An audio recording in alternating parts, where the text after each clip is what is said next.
Sculptures can also be used as a focal point in the garden.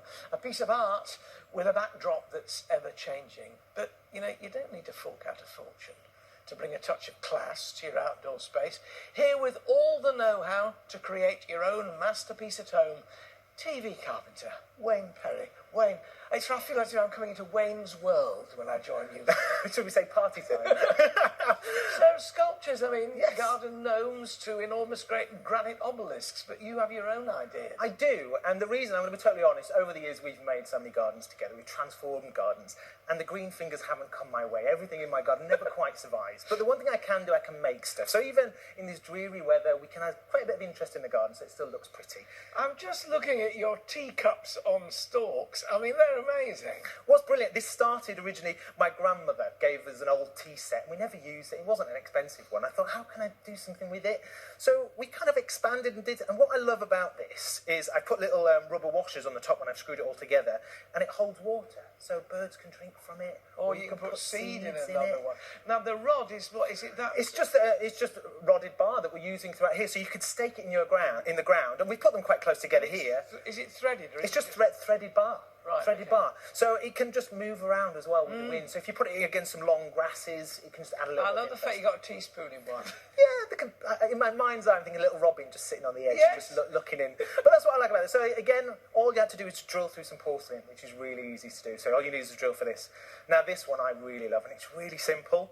You can imagine this as a fence panel, so a dividing fence in your garden. So you've got a whole row of them, and just use your kids' marbles. So take one paling out, drill it in. So literally, these are just little paddle drill bits that are the same size as the marbles. Drilled it through, and then but these aren't even glued in. These are just literally, they just look at that. In. And then presumably when the sun shines through, it shines through on the other side. The sun comes through, and it just adds a bit of interest to a fence. Be careful if it's a dividing fence, because sometimes the way you draw through the back doesn't always look as pretty. You'll have to sand a little bit.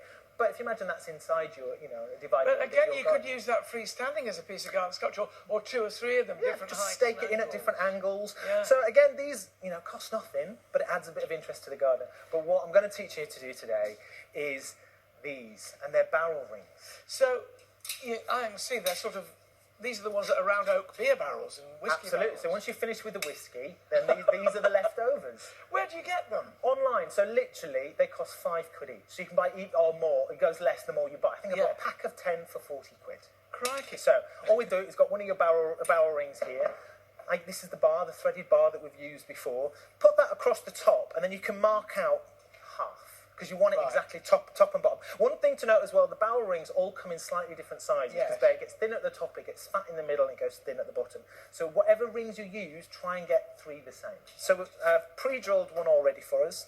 So this is the barrel ring. So what I'm going to use, I'm using a metal drill bit on here, and it's bigger than the thread. So we've got 6mm thread. I'm using a 7-8mm so that rod will slide through without going through. How to know which drill bit you're using? When you go to your DIY store, they tell you there's a picture of metal on the front. Yeah. So you know that drill bit will go through metal. Yeah. And this one. Some of them are wood, some are metal. Some are wood, some are metal, some concrete. So you want the metal one. So I've got this. Remember, press the right hand button. You're going righty-tighty. And you want slow and steady with this. Right. Okay. Put it on there. Slowly there. And you've got a piece of plywood underneath just to take the bit when it comes through the other because it will pop through the Don't do it on the dining table, because you'll be in deep trouble. Has that happened before? I've learned the hard way. And I pre-drilled all of these, right?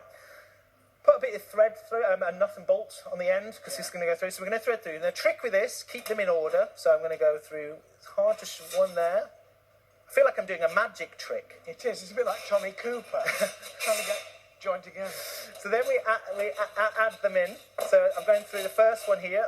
Make sure you keep the same order going through. And it's worth just splitting them round, just so you've got some flex in there. One there. One there. Oh. The nut's holding that one. That bottom one there. Now we need to put a nut on this side. Yeah. But I've added cake stand tops.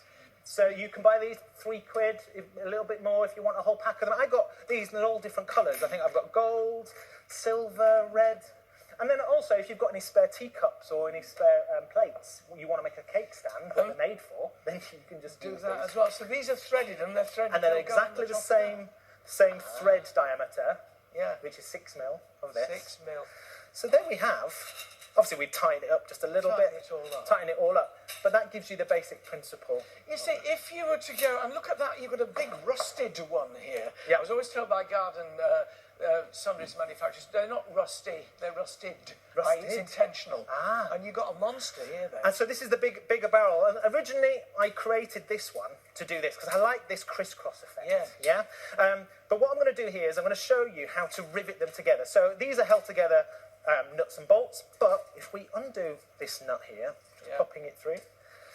So you can rivet them. You can rivet them, and then we will just literally, I'll put a clamp there, hold it in, so it keeps it in line, because sometimes it's just a little bit tricky to line up the holes, nearly there.